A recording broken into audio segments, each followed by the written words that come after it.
अच्छा आमना, जैसे मैंने अभी बात की कि मीडिया बहुत तरीकों से ग्लोरीफाई करके दिखा रहा है। अब जैसे मैंने ड्रामा की बात की नूरजहां, उसमें जो कैरेक्टर है एक खातून का इतना स्ट्रॉन्ग करके दिखाया है कि independent and she is the owner of the house, she is the boss of the house, और बेटे भी मामाज बॉय हैं।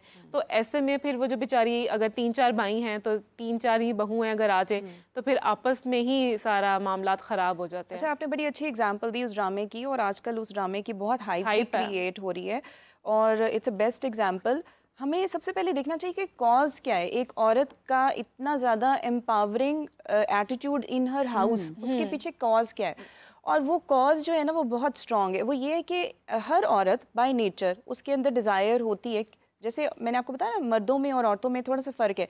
तो बाय नेचर औरत के अंदर जेलसी थोड़ी ज़्यादा है, कंपैरिजन ज़्यादा है। फिर जैसे आपने बात की ना सोसाइटी की, तो सोसाइटी का इफेक्ट ये है कि हम क्योंकि पेट्रियार्कल सोसाइटी है, मेल डोमिनेटिंग सोसाइटी आप कहते हो, तो औरतें सप्रेस्ड हैं टू सम एक्सटेंट। अगर आप मानो या मानो, औरतें सप्रेस्ड हैं, इट्स अ सप्रेस्ड जेंडर। तो उसमें ये होता है कि उनका अगर एग्रेशन सप्रेस्ड भी औरतों की ही वजह से है। लेकिन मैं आपको बता रही हूँ कि वो हर दफा औरत की वजह से नहीं होती, कई दफा मर्द की वजह से भी होती है। सप्रेस्ड हैं अगर वो मर्द के ऊपर अपना एग्रेशन नहीं निकाल सकती। For example if it's coming from the male side, because अगर आप उस ड्रामे की भी एग्जाम्पल देखो तो बेटे क्यों मामाज बॉय हैं? बेटों के पास अपनी ज़बान क्यों नहीं है? बेटे अपने राइट के लिए क्यों नहीं बोलते? या बेटियों को बेटों को अपनी बीवियां क्यों नहीं नजर आती कि वो भी इंसान है? क्योंकि हमारे माशरे में ना, मेरे ख्याल में हमारे जो मर्द हैं ना, उनको शेयरिंग नहीं सिखाई जाती। मतलब लड़कियों को शेयरिंग नहीं सिखाई जाती मर्दों की, और वो जब मामाज बॉय होते हैं तो फिर वो जब ट्रिगर होती है, ट्रेनिंग उनकी ऐसी की जाती है ना बचपन से ही कि भाई मैं तुम्हारी माँ हूँ और मेरे ही सारे राइट्स हैं, और मैं I am the most important person in the house and mother is always right. इस तरह की चीज़ें करके आप अपने बच्चों का बिहेवियर कंट्रोल कर रहे हैं। ठीक है, तो वो जो कंट्रोलिंग बिहेवियर, तो वो पावर और वो जो हंगर पावर है ना औरत के अंदर, क्योंकि औरत, अगर मैंने देखा है कि सिर्फ घर में नहीं, आप देखो वर्क प्लेस पे भी जाएगी ना, तो वहाँ पे भी औरतों वाली वर्क प्लेस पे ज़्यादा पॉलिटिक्स है एज कम्पेयर्ड कि अगर जो है वो आप मतलब को वर्किंग क्लास जो है उसमें इतनी ज़्यादा नहीं है। देखिए, औरतों में तो इनसिक्योरिटी ज़्यादा है, नो डाउट। लेकिन अगर एक माँ की मैं बात करूँ तो माँ भी अपने बेटे को शेयर नहीं कर सकती। अगर बेटा अपनी बीवी की तारीफ भी कर रहा है तो माँ ट्रिगर हो जाएगी। वो औरत के अंदर ये है कि मैं खूबसूरती में मैं सबसे ज़्यादा अच्छी होनी चाहिए, लुक्स में मैं सबसे अच्छी होनी चाहिए, स्मार्ट में सबसे ज़्यादा अच्छी होनी चाहिए, तारीफ मेरी सबसे ज़्यादा होनी चाहिए, प्यार मुझे सबसे ज़्यादा मिलना चाहिए, रिस्पेक्ट मुझे सबसे ज़्यादा मिलनी चाहिए। औरत किसी के पास भी ना अपने से थोड़ी सी चीज़ ज़्यादा बर्दाश्त नहीं कर सकती। ये अब उसके नेचर में कंपैरिजन। अब वो क्यों आया? वो सोसाइटी की तरफ से भी आया। ठीक है, ये इसी तरह के ड्रामे देख के हमारी जो अपब्रिंगिंग हुई है, ठीक है, तो हमने यही सीखा है कि एक्सप्रेशन औरतों का ऐसे ही होता है, टुवर्ड्स वुमेन ही होता है। ठीक है, और दूसरा ये कि सप्रेशन, मैंने आपको बताया कि क्योंकि पैट्रियार्कल सोसाइटी है तो वो अपना एक्सप्रेशन सॉफ्ट टारगेट ढूंढती है ना, तो वो क्योंकि मेल के ऊपर एग्रेशन निकाल नहीं सकती, मेल के साथ कंपैरिजन कर नहीं सकती, फिर हम हमेशा से हम एम्फसाइज करते हैं, हमारी सोसाइटी एम्फसाइज करती है को एजुकेशन पे। तो लड़कियां लड़कियों के साथ पढ़ी नहीं है, कंपैरिजन उन्होंने सीखा ही सिर्फ लड़कियों के साथ है। घर में भी बेटी को कंपेयर बेटे के साथ कभी भी नहीं करेंगे वो। ठीक है, बेटे के साथ कभी बेटी को कंपेयर नहीं करेंगे। बेटे का अलग एक ब्रॉटअप होगा, बेटी का अलग होगा, बेटियों को आपस में कंपेयर करेंगे। तो हमने बचपन से सीखा ये होता है कि शायद औरत का कंपैरिजन औरत के साथ ही है, मर्द के साथ तो कंपैरिजन है ही नहीं।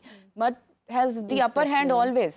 ठीक है, चाहे वो बाप है, बेटा है, हस्बैंड है, उसका अपर हैंड है। और ये मतलब हम स्टार्टिंग से ही देखते आ रहे हैं कि मेल डोमिनेंसी। बिल्कुल, आप अगर उस ड्रामे की भी बात करें ना, तो उसमें मैंने कई दफा नोट किया कि अगर उसकी माँ को गुस्सा है बेटे के ऊपर ना, तो वो बेटे पे नहीं निकालती, बहू पे, वो बहू पे निकालती है। व्हाई? सॉफ्ट टारगेट इज बहू। उसको पता है मैंने बेटा अपने हाथ से नहीं, कंट्रोल से नहीं जाने देना। व्हाई? बिकॉज बेटा इज एक होता है ना प्रेशियस चीज है आपकी, है बुढ़ापे का सहारा, अर्निंग है ना, ब्रेड विनर है आपका, और बेटा चला गया हाथ से तो क्या होगा। अच्छा सोफिया, जैसे आमना भी बात कर रही है हमारे ड्रामास की, इसमें आप क्या देखती हैं कि अगर इस तरह की हम नेगेटिविटी दिखा रहे हैं, इस तरह से इसको ट्रेंड पर लेके जा रहे हैं, तो लोग इन्फ्लुएंस तो होंगे, तो ऐसे में आपको क्या लगता है कि मीडिया का क्या रोल होना चाहिए? मीडिया का ये रोल होना चाहिए कि वो जितनी पॉजिटिविटी दिखा सकते हैं, वो सास और बहू का एक अच्छा रिलेशनशिप भी तो दिखाते भी है ना, फिर लोगों को पसंद नहीं आता वो इसलिए कि लोगों का माइंडसेट बन गया भी हमने ऐसी चीजें ही देखनी है। हाँ, लेकिन मेरा ख्याल ये है कि ये इसको एनहांस करना चाहिए, क्योंकि जितना, वही बात आमना से मैं एग्री करूंगी कि आमना के ने कहा कि औरत एप्रिसिएशन की भूखी होती है। अगर सपोज जैसे मैं बताती हूँ कि मैं अपनी सास की चीज़ों की बहुत तारीफ करती हूँ। जैसे अब जब मेरी शादी हुई थी तो मुझे तब थोड़ा सा डिफरेंट होता है जब आप डिफरेंट जगह से आते हैं। तो एक ऑब्जर्वेशन के बाद मुझे लगा कि मतलब she is very good cook, तो मैं उनको कहती हूँ अम्मी जान आपने क्या खाना बना दिया आज, तो बस क्लास का खाना। फिर अब इतने साल गुजरने के बावजूद मैं अभी भी उनकी उसी तरह तारीफ़ करती हूँ और हमेशा एक जुमला कहती हूँ, मैं तो ऐसा खाना बना ही नहीं सकती जैसा आप बनाती हैं।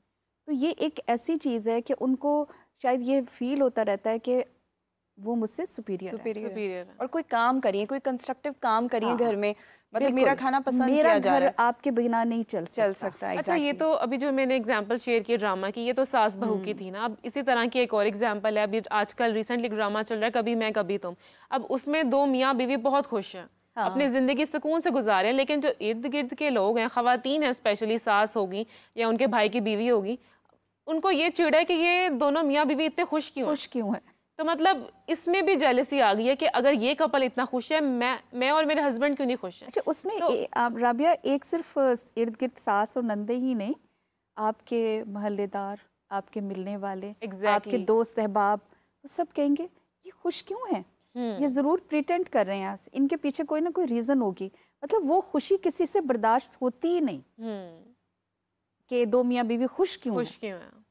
एग्जैक्टली अच्छा, आमना आप क्या कहेंगी इस सवाल से, जो मैंने अभी एग्जांपल, ये जो अभी आपने एग्जांपल दी ना, इस ड्रामे में मैं देख रही थी मुस्तफ़ा का जो रोल है, बहुत अच्छा स्ट्रॉन्ग रोल है, उसको सोशल मीडिया पे बहुत अप्रिशिएट भी कर रहे हैं, बिकॉज फर्स्ट टाइम इन हमारे मीडिया पे दिखाया गया है कि husband can take stand for the wife, right, which is a very good thing, and we need more Mustafas in our society.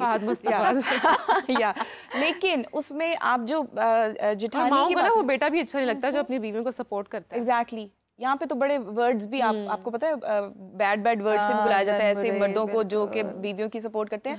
तो वो एक तरह से मर्द की के लिए बड़ा बाई से डिसरिस्पेक्ट होता है कि मुझे इस तरह से कहा जा रहा है। लेकिन बहरहाल उसमें मैं ये कहना चाह रही हूँ कि मदर का तो यही होता है ना कि वो पोजेसिव अपने बेटे के बारे में, वो नहीं चाहती कि मेरा बेटा मेरे से छिने, कोई भी औरत और आए और मैंने जो बच्चा पाल पोस के जवान किया है वो आके मेरे से 1 मिनट में छीन के चली जाए। लेकिन जो जेठानी का रोल है वो सिर्फ जेठानी का नहीं है, वो उसके हस्बैंड की एक्स भी है, आप देखें, ठीक है। तो जो आप जेलसी औरत की देखें कि औरत का दिमाग इतना चलता है इस तरह की नेगेटिव सोच के ऊपर कि वो ये सोचे कि मेरे हस्बैंड की कितनी एक्स रह चुकी हुई है और वो आप क्या कर रही हैं, ठीक है, कहाँ पे हैं, क्या वो खुश है, क्या, मतलब वो अपनी लाइफ पे फोकस नहीं करेगी कि मैं अपने हस्बैंड के साथ एक अच्छा रिलेशनशिप डेवलप करूं, मैं एक अच्छी हैप्पी मैरिड लाइफ, नहीं, वो अपने हस्बैंड की एक्स से ही बाहर नहीं निकलेगी। हालांकि जो एक्स है दैट मीन्स के she is no more, now you are the wife, you should be happy कि मैं बीवी हूँ, लेकिन उसके दिमाग में यही चलता रहेगा कि वो भी कभी थी वो भी कभी थी। हाँ, तो वो औरत जो था वाला कंपैरिजन है ना, वो भी बर्दाश्त नहीं कर सकती, तो है वाला तो फिर उसके लिए बहुत डिफिकल्ट है। और अगर उसकी बीवी उसके एक्स के सामने नजर आ रही है और वो बहुत खुश है और वो सामने तो जल के ये तो एक फैक्ट है ना कि अगर एक मर्द का एक्स्ट्रा मैरिटल अफेयर है तो वो दूसरी औरत के लिए ही एक औरत को धोखा देता है ना। हाँ, और वो औरत जानती होती है, जब एक एक्स्ट्रा मैरिटल अफेयर होता है तो वो औरत जानती है कि ये मर्द मैरिड है, ठीक है, लेकिन इससे क्या पता चलता है कि औरत की दुश्मन है ना।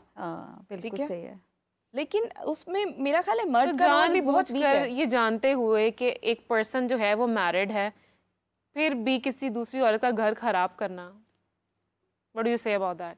ये वही वाली बात होगी ना कि आपके जो अपने इनर कॉन्फ्लिक्ट्स होते हैं ना, जो आपकी अपनी इनसिक्योरिटीज होती हैं, वो विशेस जो आपकी खुद से फुलफिल्ड नहीं हुई होती, आप उनको फुलफिल करने की ख्वाहिश में इतना आगे चले जाते हैं कि आप ये भूल जाते हैं कि आप किसी दूसरी औरत का घर बर्बाद कर रहे हैं, जबकि आप जानते हैं कि वो औरत मर्द मैरिड है और बच्चे हैं, उसकी बीवी है, ही इज़ हैप्पीली मैरिड, ठीक है, लेकिन आप चाहते हैं कि वो खुशी, वो प्यार जो उस औरत को मिल रहा है, वाई ये ऐसा क्यों हो रहा है? क्योंकि हम सोशल मीडिया पे बहुत ज़्यादा स्टेटस लगाना शुरू हो गए कि कपल बड़ा हैप्पीली मैरिड है, ठीक है, कपल की पिक्चर देखी, वो औरत जिसकी शादी नहीं हुई उसके दिल में जेलसी पैदा हुई कि ये husband as a husband he is very good, मतलब ये अपनी बीवी को कितना प्यार करता है, तो उसके अंदर ये ख्वाहिश पैदा होती है कि इसका ये प्यार मैं ले लूँ, ठीक है।